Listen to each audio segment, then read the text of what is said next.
याचा आपण कसं केलं, पहिले छेद समान आहे तेव्हा आपण काय केलं, छेद समान घेऊन घेतला. त्याच्यानंतर 4 + 7 किती घेतलं आपण, त्याची बेरीज केली आणि ती बेरीज किती आली, 11/5. हे त्याचं काय आलं. चला आता पुढे बघू. ठीक आहे. आता बघा याचप्रमाणे हे पण एक उदाहरण आहे. हे उदाहरण कशा प्रकारे आहे की 3/5 + 5/2. सगळ्यात पहिले आपल्याला काय करायचं की छेद समान करून घ्यायचं. छेद समान करण्यासाठी काय किती आहे, 2 आणि त्याच्यानंतर 3 + 5 याचा काय होणार आहे, बेरीज. वरच्या छेदाची पहिले काय होणार, अंशाची बेरीज होणार आणि खाली छेदाची.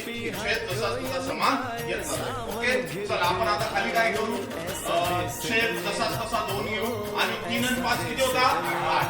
इथे किती उत्तर येईल, 8. हे तुमचं आलं उत्तर. समजलं. चला पुढचं उत्तर समान होतं, ती आपण बेरीज केली. आता छेद वेगवेगळा आहे.